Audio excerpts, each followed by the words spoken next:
Alright, we should be live. Microphone looks good. Window capture, yep.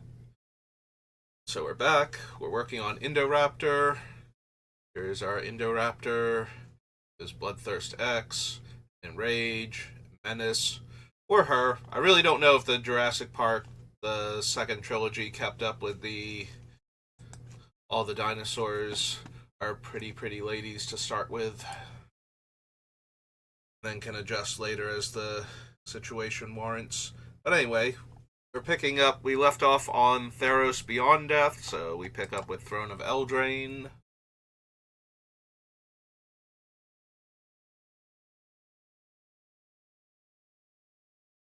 Let's see. Really think I care that much about the Order of Midnight? Each opponent loses a life, so go to Ayara. Also, she requires black creatures, which most of the deck is red. I think the black is primarily removal and a few mass damage effects. So, but I think a lot of the creatures are red and green. I think. Maybe it just feels that way because most of the cards I've been picking are red and green, and it'll turn out that a lot of the creatures are actually black when we get to looking at them properly, but don't need the night. Brawl. Second card, +1/+1 in first strike. No. We care about food.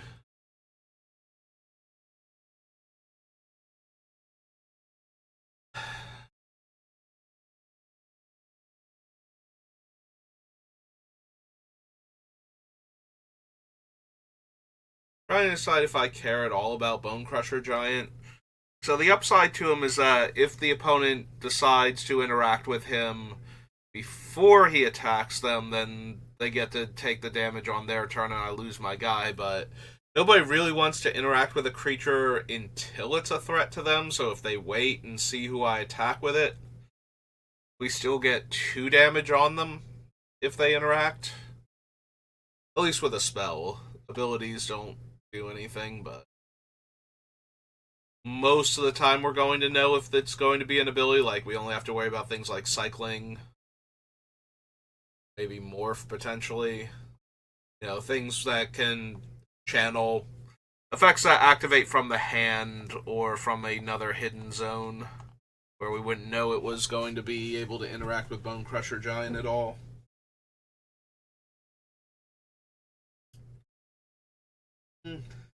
I'll consider him. Think so, but maybe.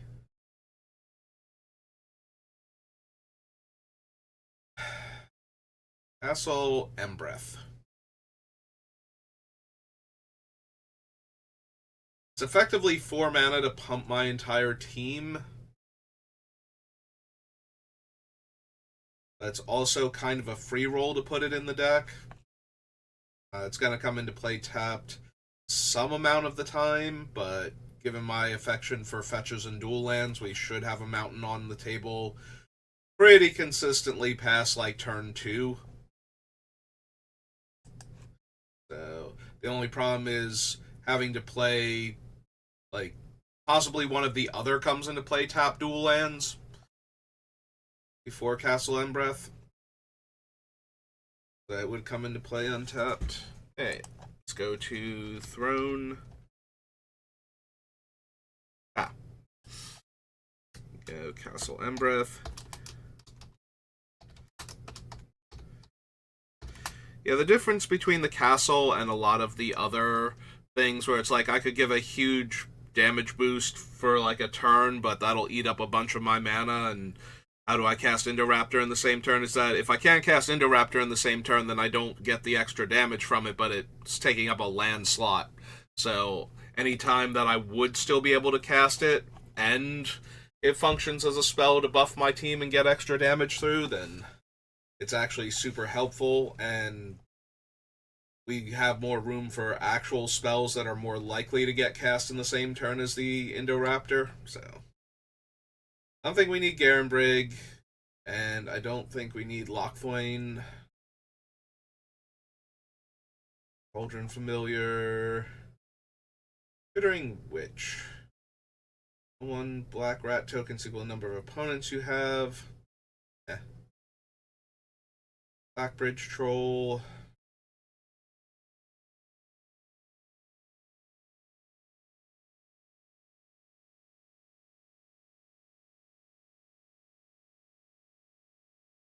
It's alright. It's a 5 mana 8/8, and the tokens don't interfere with Indoraptor very well.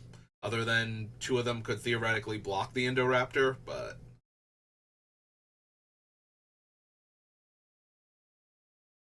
that's about it.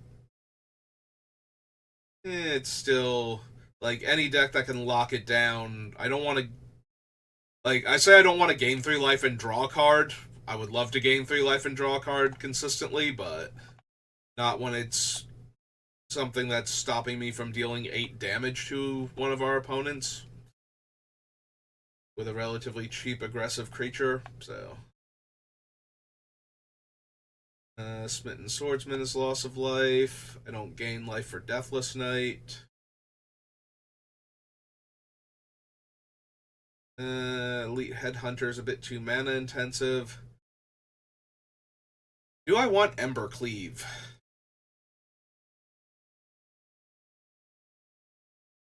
I don't go wide, but at the same time, it should be pretty easy to cast Ember Cleave for like 3, maybe 4 mana. Like 4 mana is very doable. 3 mana is probably the most reasonable ideal, and then we will cast it for 2 mana some amount of the time. Also, throwing this on Indoraptor out of nowhere to give our giant angry menace creature double strike and trample probably kills the opponent that was being attacked if they don't have interaction, and they didn't interact with it yet, so we can cast the Ember Cleave and force them to at that point, or just let them take the damage and save the Ember Cleave for later. Alright, 4 red artifact. We'll consider Ember Cleave. I don't need Embereth Paladin or Shieldbreaker. As long as it's your turn has flying, this is one of the commander ones, right? Or technically, Brawl. Tax you may pay rent to. If you do, creatures you control get +X/+O, where X is the number of opponents you have. The 4 mana 4/3 with flying on my turn. When Skyblazer attacks, I can pay red into. Give creatures I control +X/+O, where X is the number of opponents I have. So somewhere between like 2 and 3 normally, like usually 3 to 4 player games.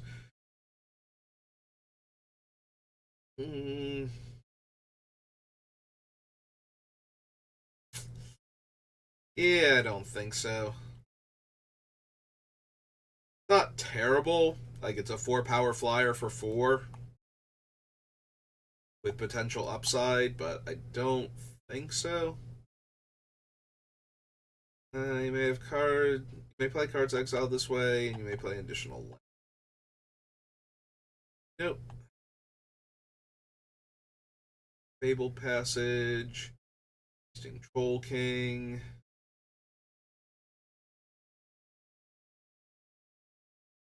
Attacking non-humans you control get +1 power and trample.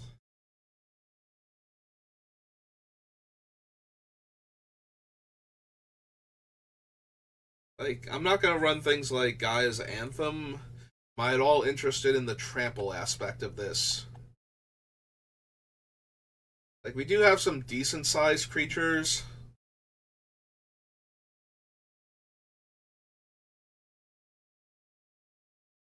Probably not. I don't think it's going to be worth the card space.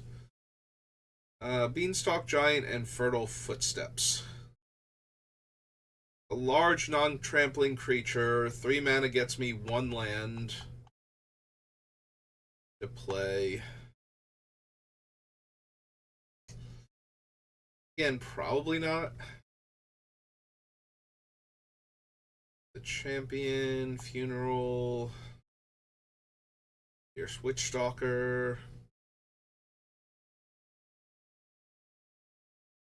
Cast no more than 2 spells each turn. Yeah, I don't think so. Already said no to Fling. Knight, Garenbreak Carver, Garenbreak Paladin. Garrett Cursed Huntsman. 0, make 2/2/2s. -3, destroy target creature, draw a card. -6, get an emblem. Creatures you control get +3/+3 and have trample.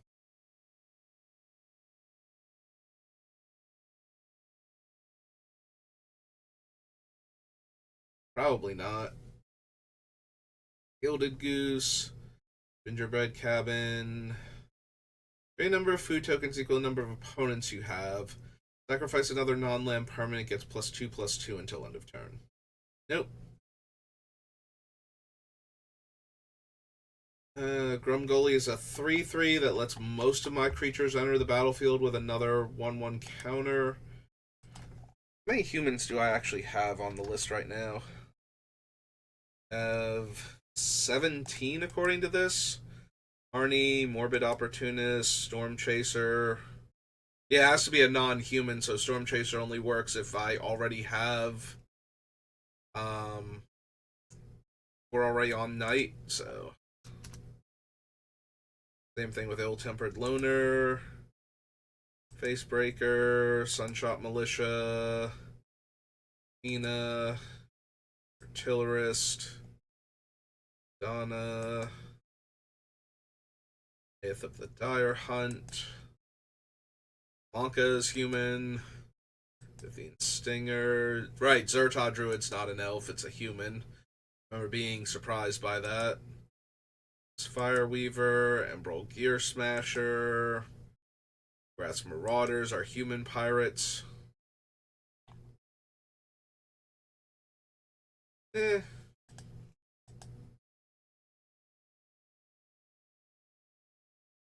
Probably not.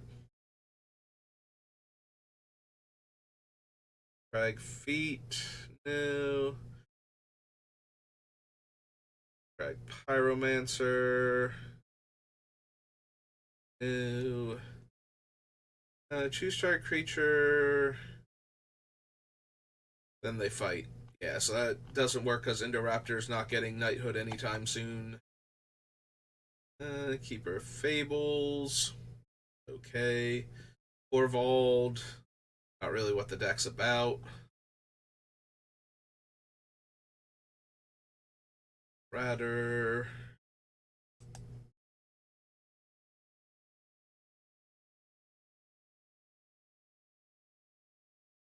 Probably want to consider Murderous Rider as always.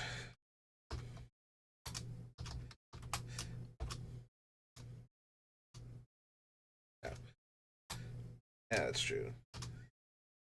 I was about to say, wait a minute. I felt like I was, because in my head I was getting ready to start adding the game text also, and I'm like, wait, I don't need to do that yet, but I do put in the thing.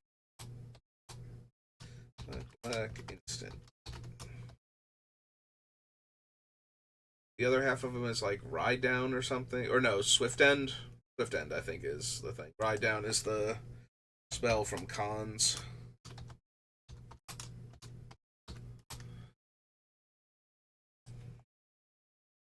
Yeah, Murderous Rider almost always makes it just on the merits of it's a removal spell, so it goes into the removal spell category rather than the creature category, and then it doubles as a creature that I can theoretically attack with, deal damage, get Indoraptor a little bit bigger. Once in Future, Once Upon a Time. Opportunistic Dragon now.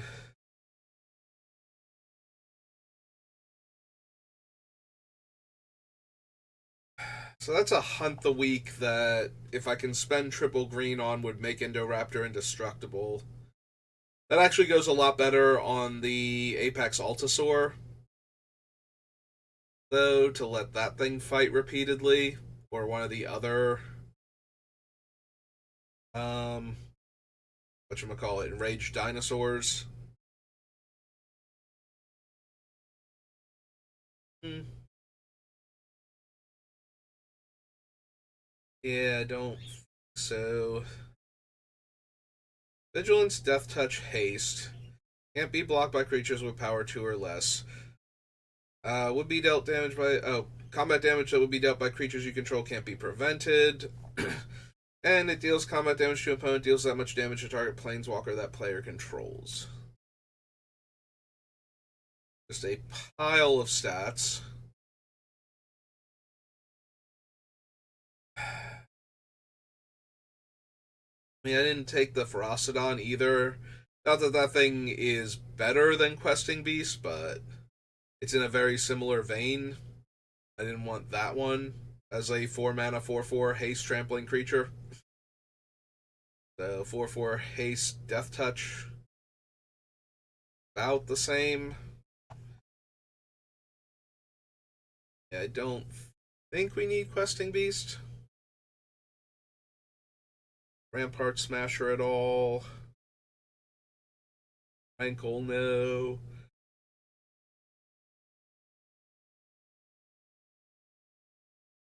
Wild Speaker. That is an awful lot of cards to draw when I control the Indoraptor.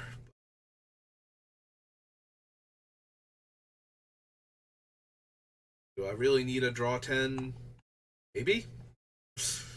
Not entirely unreasonable.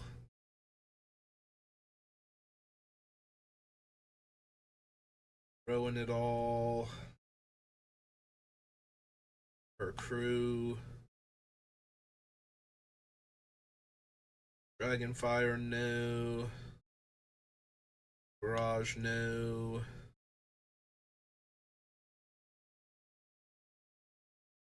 Deals damage to an opponent. That player discards a card at random and then they draw a card. Don't need Slaying Fire.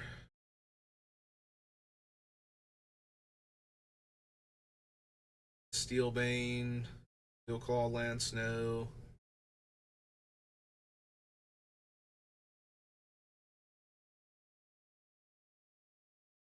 Stormfist Crusader. 3 targets. If 7 red mana was spent to cast the spell, deal 7 damage to each of those permanents and or players. I am, in fact, imagining the 24 power Indoraptor in play, and while that amuses me, or an instant or sorcerer you control deals damage to a player, exile the top card of your library. You may play that card this turn. Tap, deal 1 damage to any target.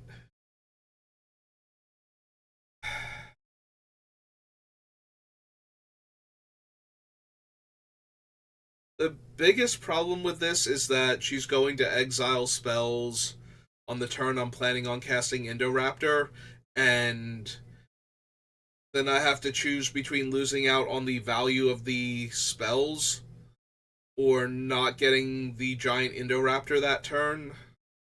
And I don't like either option, honestly.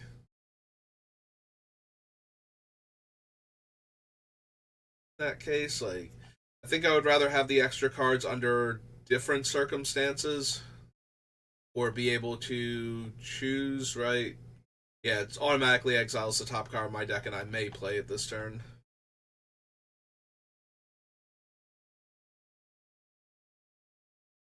Deals 1 damage to each opponent. Huh. A, I forgot Conrad was damage, not loss of life, and B, I did not realize it was each opponent because it's been so long since I've actually gotten him into play and he's lived.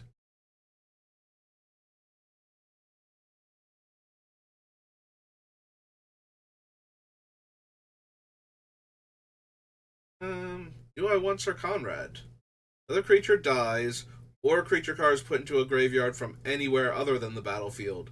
So just by attacking with my creatures, if some of them trade off, Sir Conrad would still deal a bunch of damage in that scenario and help Indoraptor out.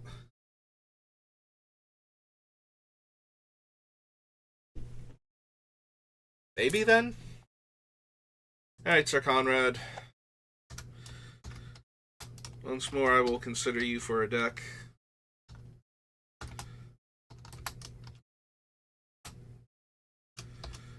Three, black, black, human, knight, 5/4. Excuse me. Don't need Taste of Death. Don't need the Cauldron. I am probably down for the Great Henge, though. A thing that costs less mana based on the highest power I have, gives me mana to cast my spells, and gains me life, and makes my creatures bigger and draws me a card when I cast them. Yeah, it's kind of everything I want. So, Great Henge. 7 green for an artifact. Thorn Mammoth or another creature enters the battlefield under your control. Thorn Mammoth fights up to one target creature you don't control. We've kind of already got that covered with other dinosaurs. I think I need the Thorn Mammoth.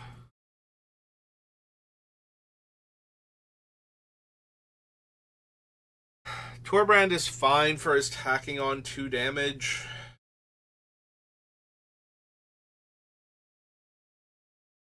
Yeah, he's fine. He tacks on 2 damage. So one of the weirdest things about cards like this that's going to come up because we have all of the damage doublers and triplers in the deck. So whenever a replacement effect, whenever multiple replacement effects are trying to apply to the same thing. So, Torbrand says, if a red source you control would deal damage to an opponent or a permanent opponent controls, it deals that much damage plus 2 instead. So it's a replacement effect. So, if I would Lightning Bolt an opponent for 3 damage, Torbrand says, no, that deals 5 damage. So, if I have one of the damage doublers in play, so one of my effects, it says whenever one of my sources deals damage to an opponent or to a permanent or player, it deals, like, let's say twice as much damage, just so we can keep this simple. And Torbrand says it deals that much damage plus 2. So both replacement effects apply to the event happening, so they have to be applied in order. And then you check and see after doing the one replacement effect if the other one can still apply to it. In this case, since they're just modifying how much damage is done, they do both apply to it. So both of them will have an effect. But the issue is that when 2 replacement effects are both trying to apply to the same event, the affected player or the controller of the affected permanent is the one that chooses the order in which they apply. So if I'm targeting my opponent with Lightning Bolt, they get to choose whether they want to add 2, then double it, or double it, then add 2. Now, obviously, they're going to double it and add 2, so Torbrand with damage doubling effects is not a combo, except for the fact that you get to add 2 extra damage to them. Because that is how the rules of Magic work. The reason it works like that, I'm sure, has to do with other effects where you would expect you would be in control of how they apply, and you wouldn't think that your opponent would have a say in them because they're affecting you. But because of that, that's how the rule works.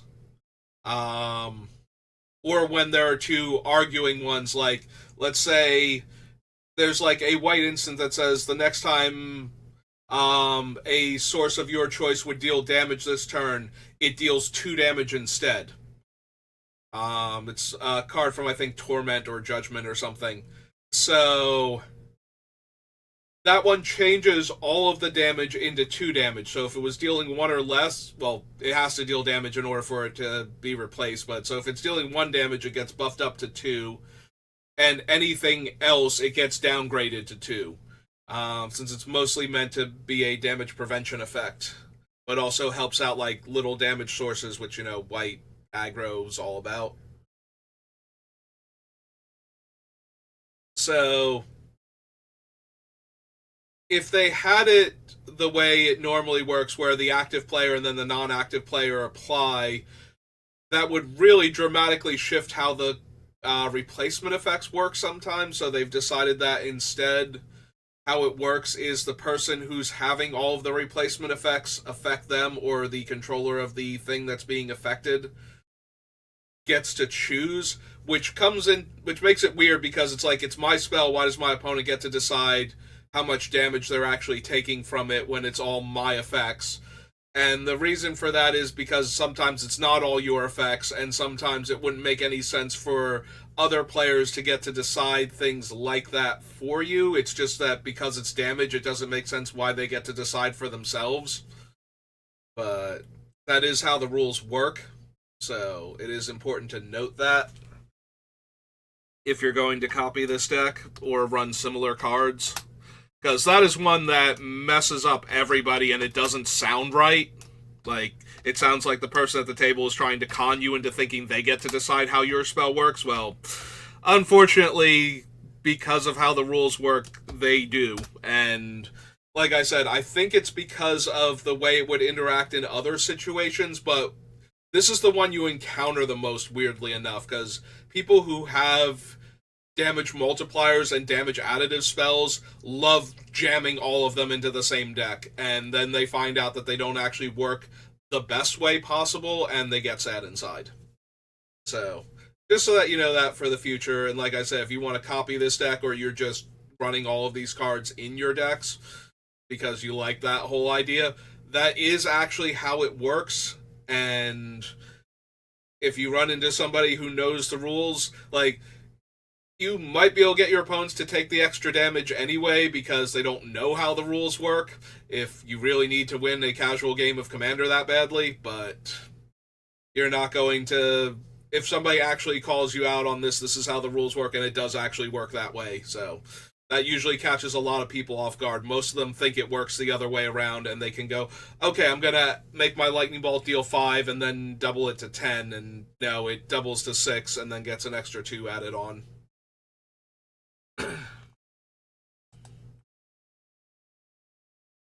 Yeah, I'm sure I've hinted at that when looking at cards that add to the damage and trying to decide if I want them or not.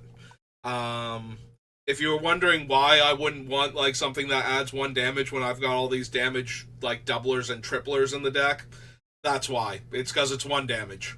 Torbrand is 2 damage, and that's a decent amount, so I'm willing to include Torbrand in for an extra 2 damage per spell, especially since Torbrand specifically says if it would deal damage to my opponent or a permanent my opponent controls, because that allows Torbrand to deal the extra damage. Like, if I Flame Rift, my opponents are taking 6, but I'm still only taking 4.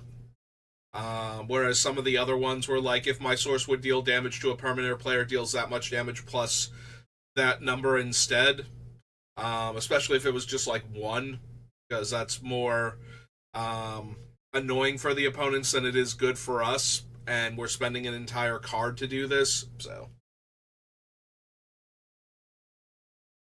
Most notably, though, the multipliers don't super matter because of math.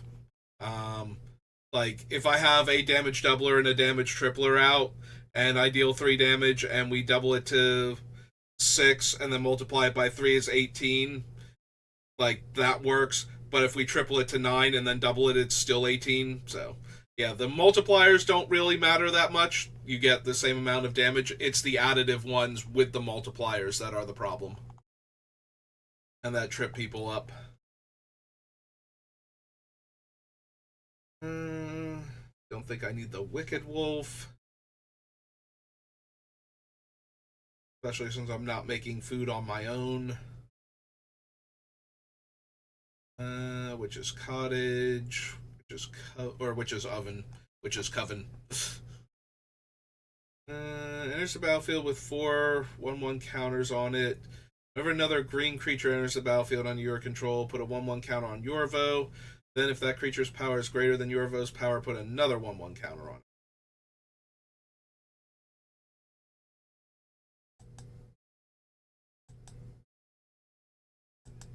Don't think we need Yorvo. Alright, so that was Throne. That brings us to Time Spiral.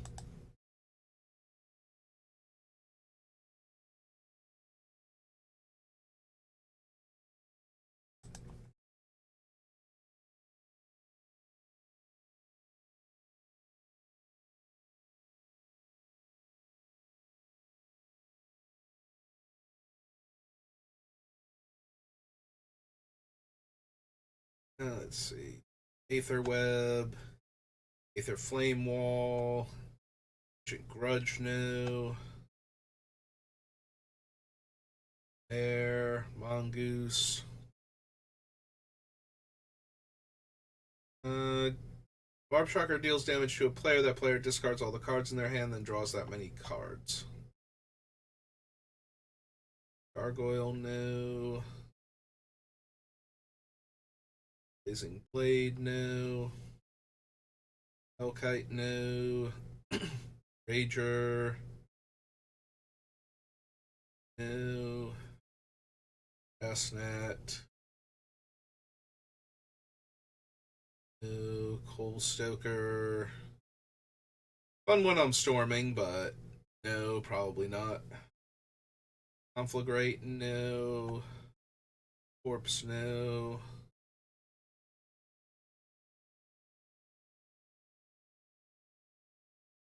Curse of the Cabal. Red Return. No.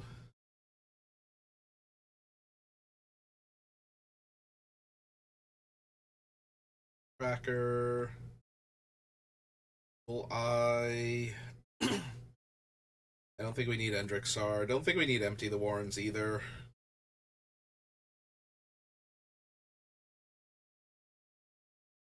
Devour, Fallen Ideal, Feebleness, Flame Maw Kavu, Flame Wake Sliver, Flame Core Elemental, Channeler, New.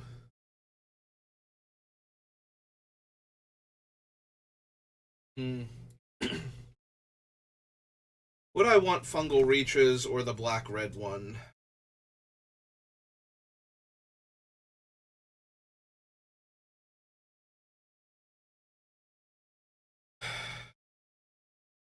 Most of the things we have that add extra counters add extra 1/1 counters.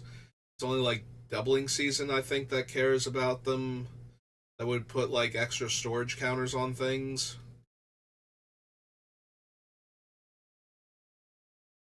I think that's how Doubling Season is worded, right? Help me out here. It's been a while since I've had to care. 99% sure it's any one or more counters, yeah. So it always does the extra counters. Yeah, my mind was blanking super hard on whether or not it actually did that. Every time I do a deck that cares about counters and I put Doubling Season, it's like, yeah, of course it does. But then I'm working on this deck and it's like, wait, does it? I can't remember now. But none of the other ones double up counters, I don't think. And now I'm blanking on the names too. Like one of them is definitely 1/1 counters matters, I think, like Branching Evolution. Double check. I'm pretty sure Branching Evolution is a. Alright, fine. Set up. Branching Evolution. Yeah, one or more 1/1 counters puts twice as many instead.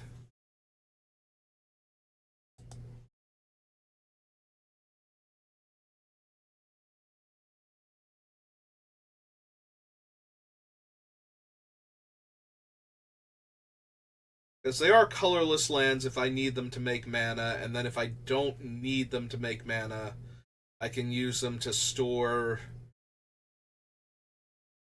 mana. The problem is that I need to store at least twice before I get 1 mana out of them, and that's kind of frustrating.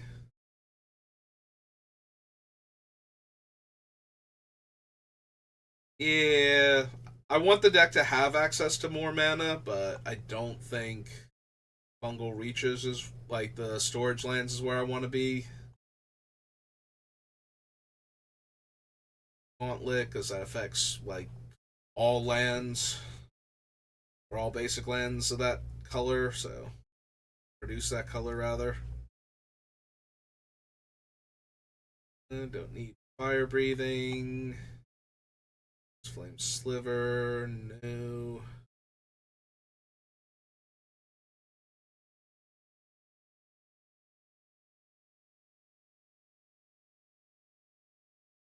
I don't think I need Grape Shot. Like, it can add in a bunch of extra damage, but I need to cast enough spells that it's actually going to do that, and then still cast the Indoraptor in the same turn. It's actually probably better for pinging the Indoraptor when it's in play, you know, cast a couple of spells and then shoot Indoraptor like 3 or 4 times with the one spell on top of that, especially if he's indestructible at the time. Yeah, I don't think I want Grape Shot. Don't need Ground Rift, Haunting Him, Trample Worm, Herd Gnar, Hypergenesis, Ib Halfheart. Night Memories is way too random.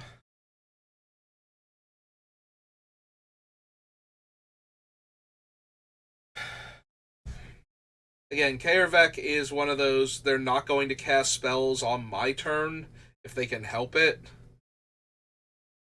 So I don't know how much extra damage he's actually adding for Indoraptor consideration, but probably not a lot. Also, he's a 7-drop. Croson Grip. I think we have better. I love Croson Grip so much, I'm sad that it's not a better artifact enchantment removal spell. Like, there are going to be times where you will run it just to absolutely make sure you kill certain things. The fact that it can't be responded to by like 99% of Magic cards is super helpful, but it just only does 1 and it costs 3, and that combination is usually not good enough. I am sad because I do love Croson Grip as the I need to kill this like combo piece and I need you to not be able to save it type of thing.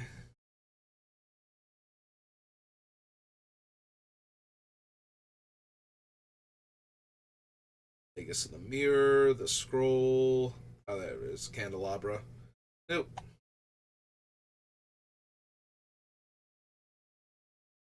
War Marshal, Mind Stab. The other. Storage Land.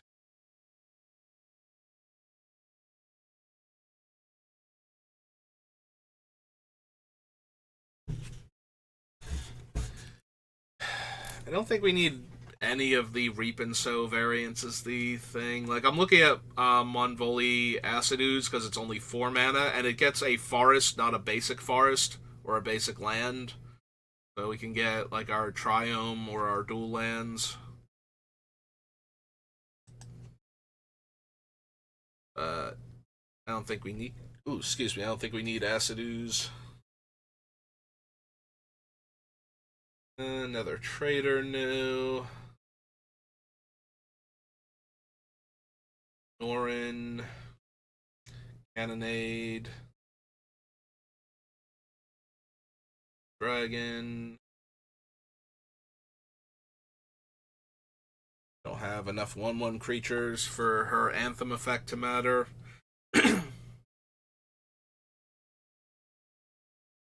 Number Spider, Phantom Worm, Fitzstisis.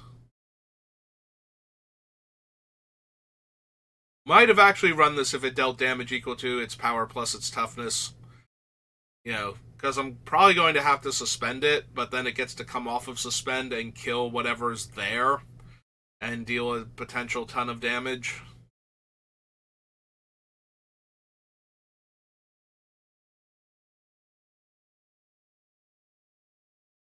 Reiterate. Rift Bolt.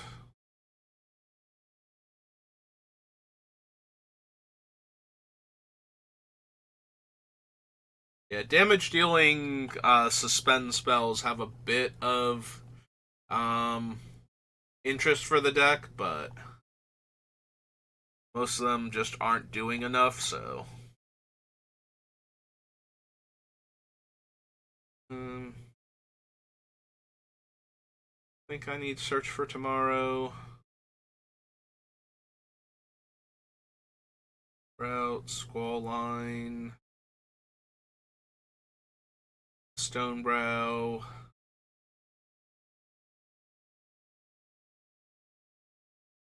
Location, no.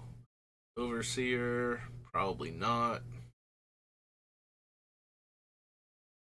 Mr. Stuffy Doll.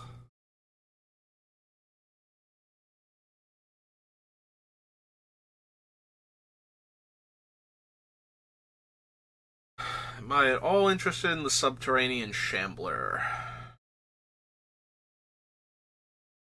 To deal 1 damage to Indoraptor and the other enraged dinosaurs. Probably not.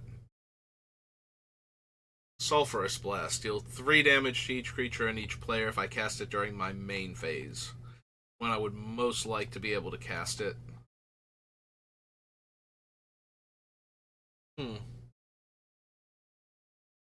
If it were 3 mana, I would absolutely be considering it here. Um, because then I think it's better than Dragon's Approach. And about the same as Sizzle, like depending on whether I wanted to or didn't want to deal damage to creatures at the time.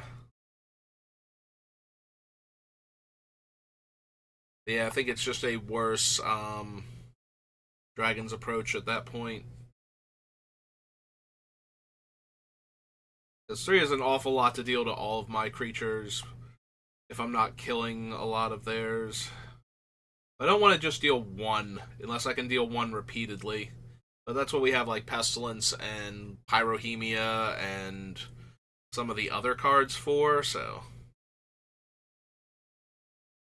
I suppose we do have our bases covered if I want to repeatedly deal 1 damage to each of my enrageable dinosaurs.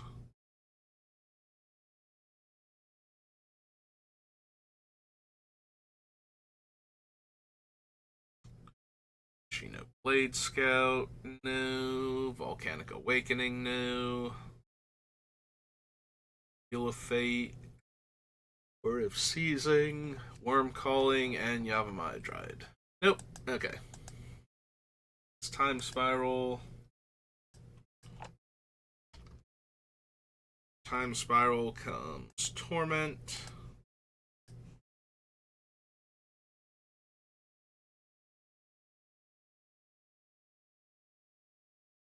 Gains Haste, draw a card. 2/1/1s has Flashback. This card's on the bottom from my graveyard on the bottom of my deck. Arrogant Worm. No. No. Nope. Don't need any of these. +1/+1 and Trample. Chainer or his Edict.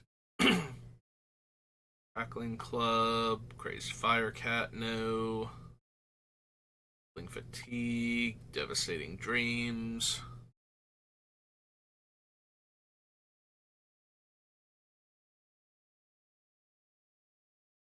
No to Faceless Butcher, Fiery Temper.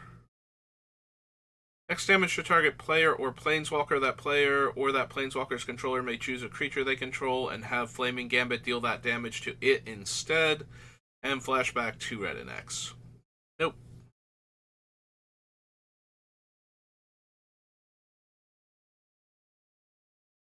Don't need Flash of Defiance. Drifter, Grave Gouger. Don't need the Lavamancer.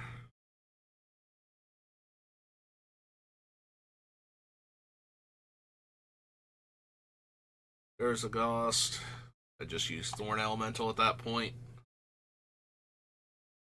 I mean, it's cheaper than Thorn Elemental, but it's also smaller, more mana intensive to get it to deal combat damage to players. Yeah, I don't think so.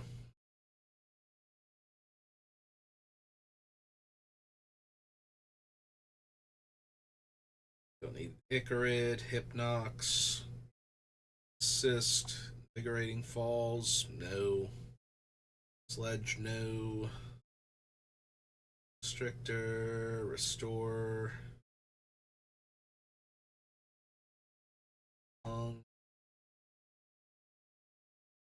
That's Laquasis' champion, in case you were wondering. I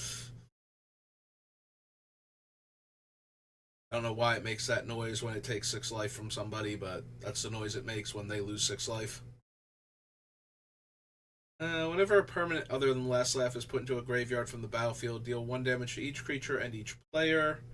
And when no creatures are on the battlefield, sacrifice Last Laugh. No. I don't need Longhorn Firebeast.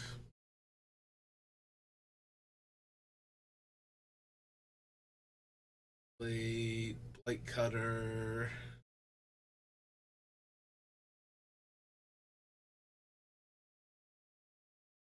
Narcissism. Nostalgic Dreams. Organ Grinder.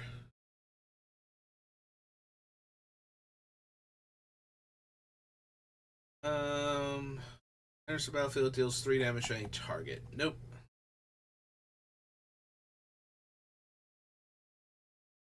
Collaborator, no. Lancer, no. Petrovark. Possessed Barbarian. 3 first strike. Threshold, it gets +1/+1 and has the ability to destroy red creatures. Possessed Centaur is the same except trample. Chaotic Haze. Nope. Pyromania.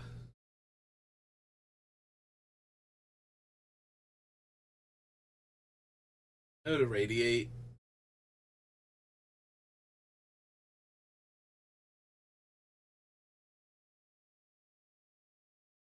Can do way better than Skull Scorch.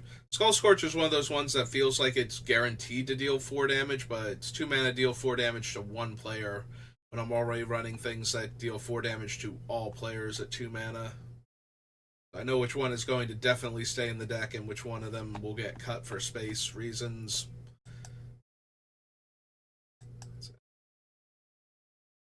Also, there will be a few times where they will just discard the cards because they actually want them in their graveyard, and it'll be like, oh, well, I have messed up horribly then, haven't I, by allowing you to do this.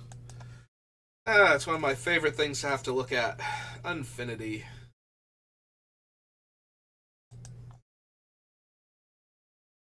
Alright, Infinity. The worst part is, like, 99% of the cards are not on theme for what we're doing anyway, but I don't want to miss, like, the 1 or 2 that are because of that. It still throws me that this thing is apparently, like, violently attacking Legacy with its weird unset flavor. Yeah, I haven't actually seen the deck that it goes in or how consistently it makes more than either 3+ mana or gets its own casting cost down low enough that it's a ritual effect. But the fact that this thing is seeing any serious play at all amuses me. Attempted murder. No. I don't think we need any of the attractions. Probably going to avoid the sticker things too. Most of them are too expensive to do things with. Although there is the chance, there is a very real chance that there's a sticker card that I'm ignoring because of that. Okay, real quick. Pretty sure if we do it this way and go Infinity, we can get the stickers together.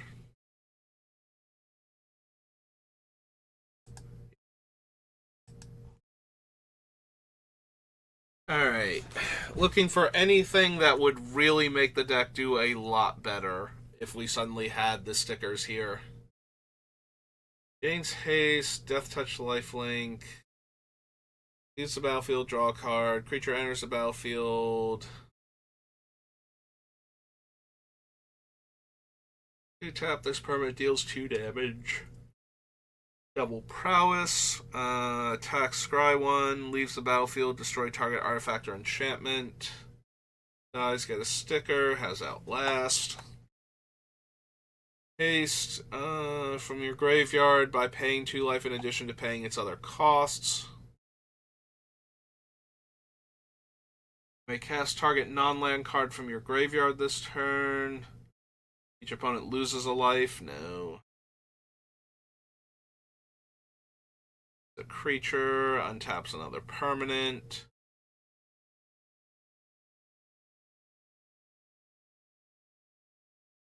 +2/+0. There's a battlefield under your control. This permanent deals 2 damage to target player. I think so. Pay 2 food.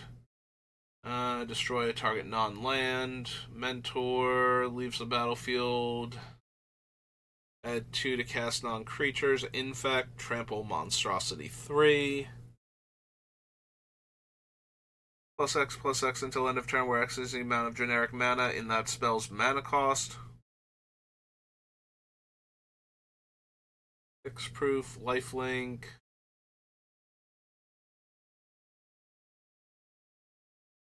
Creature attacks, you gain 2 life, vigilance reach, menace persist. 5, pump your team. No. -1. Put X/1/1 counters on target creature where X is this creature's power. Treasure token, flying. Cheeto 2 double strike. All creature types. Draw a card, no. Skulk, battle cry, vigilance. Would roll 1 or more dice, don't think so. Ward 2, provoke. Turn a creature card to owner's hand. Attacks, creatures you control get +1/+1. Exile card from a graveyard. Threshold gets +4/+0 and trample. Deals combat damage to a player, create that many squirrels.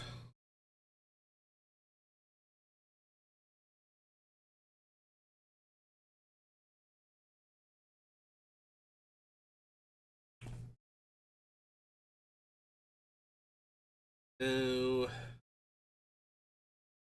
Non-artifact creature, no. Attacks, tap each creature opponent controls with the same power and or same toughness. Think so.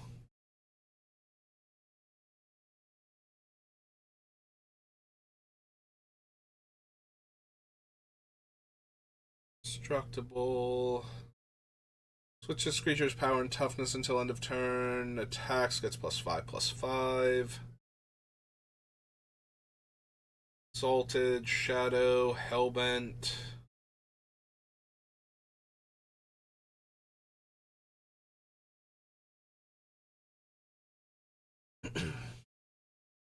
Heroic. Action from Even. Landfall. Blocks this creature, gets -4/-4. Put 1/1 counter on it.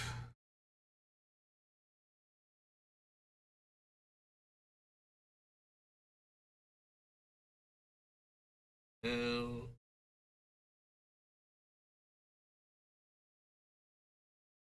Player discards a card. 5 clown robots. Deals combat damage to a player, draw that many cards. Yeah, there's nothing that makes me go, yes, this is it. This is the combination of stickers that, if I could just get this on, like, there are a few of them that are fine if we got them on to Indoraptor, but none of them where I'm just like, yes, this is 100% what I needed to make Indoraptor that much better. So, don't need Celebrate 1000. Roll 5 6-sided dice, store the results. You may re-roll any number. Plus X works as the greatest number of stored results on it that have the same value.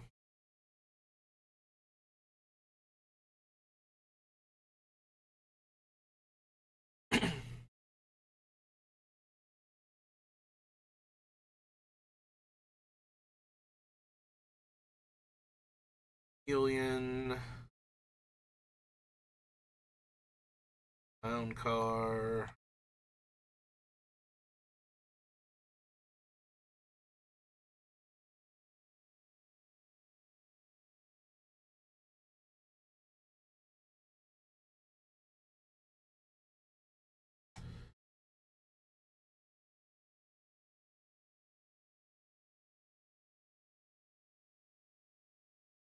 Could be attendant. Oh, no. Don't need that. Discourtesy clerk, no. Dissatisfied customer, no. If you control an employee, a performer, or a robot, get a ticket or create a treasure token. If you control all three, you may put a sticker on a non-land permanent you control. Down for repairs. Draconian Gate Guard. 2 damage to any target. You may cast Electrocute from your graveyard as long as you rolled a 6.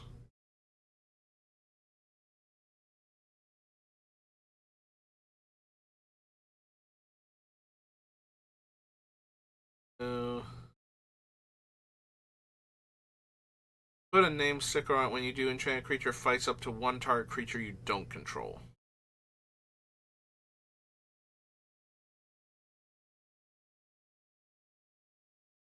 Two tickets.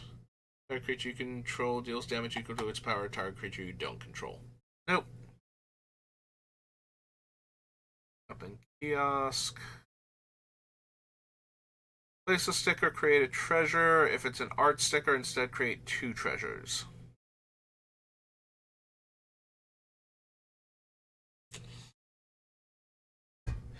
Yeah, still don't think so. Even though art stickers are technically free,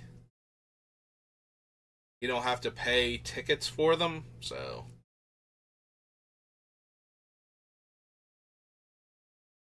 Don't think it's quite good enough.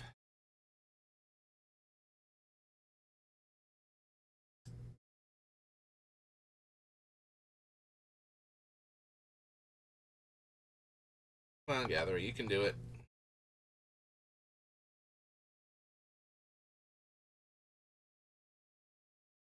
So your attractions.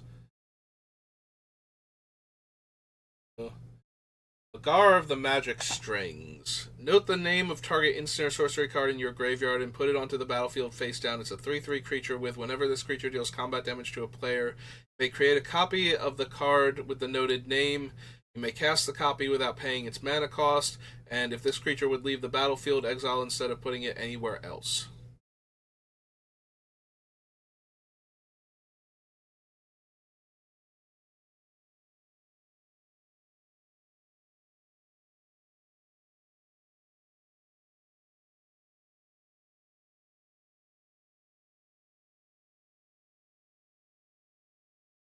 He actually has a lot of potential. Exiling things like Flame Wave or Flame Rift, rather, to deal 4 damage every time it connects at the cost of having it exiled from that point forward. Also, this is just a 3 mana 3/3 on top of that that spends 3 mana to make 3/3s. I have instants and sorceries in my graveyard. Alright, I might actually consider Magar. So, Infinity.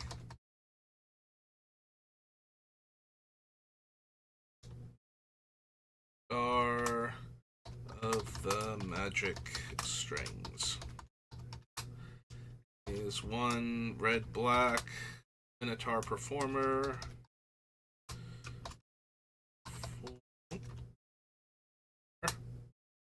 3/3.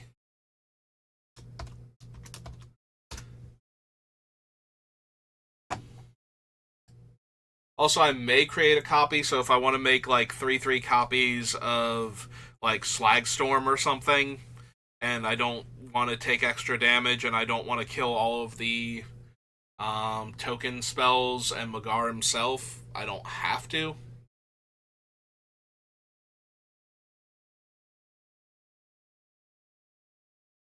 Do not need Minotaur de Force. Noxa Midway Manager. Whenever you roll a 3 or higher, Midway Manager gains first strike until end of turn. The roll was 4 or higher, gains Menace. If it was 5 or higher, gains Lifelink until end of turn. And 6, roll a 6-sided die. Eh.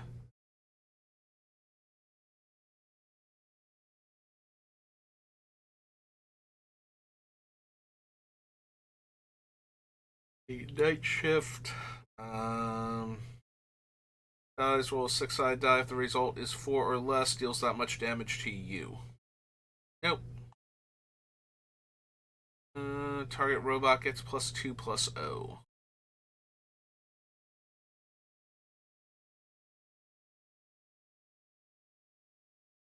And those priority boarding. Whenever you roll a die, you may reveal the top card of your library. Do this only once each turn. Whenever you reveal a card with mana value less than the result this way, you may exile if you do play it this turn. Put an art sticker on it. Another target creature with an art sticker gets +2/+0 and Menace.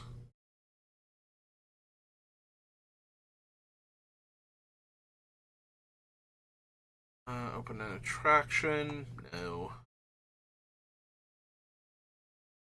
Don't need Vegisaur. Don't think I need Saw in Half. Like it's a fine card. Saw in Half is one of those very interesting cards. We even have Doubling Season. I really want to.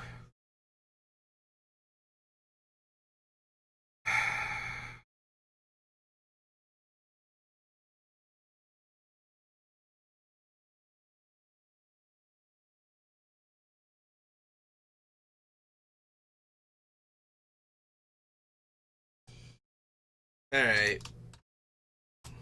We'll add it to the list just in case I want to do it. I don't think that I do, though. I think it's playable in our deck. Just to get, like, certain creatures that would deal more damage or have the ability to deal more damage if we had 2 of them in play, and cutting their stats in half doesn't really do all that much to them. But I don't think it's actually necessary, and I'm probably going to wind up cutting it for space.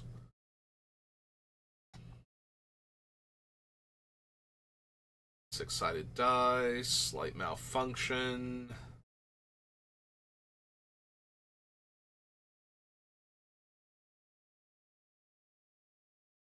Swindler.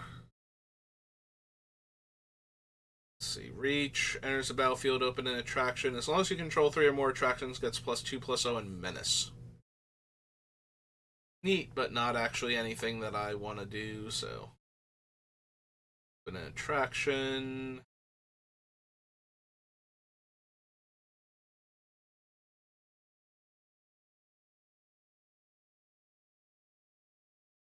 Two attractions. 2 tickets. New. Strength testing hammer. If creature attacks, rolls 6-sided die. Creature gets +X/+0, where X is the result. Then, if it has the greatest power, is tied for the greatest power among creatures on the battlefield. Draw a card. That is not terrible on the Indoraptor. because I'm going to want to attack with him anyway, just to either get more triggers from creatures blocking him, or to deal the extra damage to the opponent that doesn't block him. Whichever one actually works.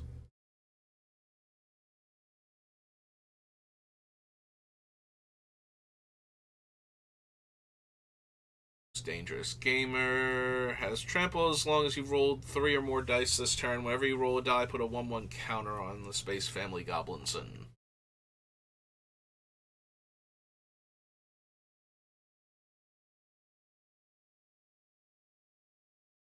All these stickers. Last page. 3 mana, 2/2 Death Touch. Roll a 6-sided die, gain life equal to the result.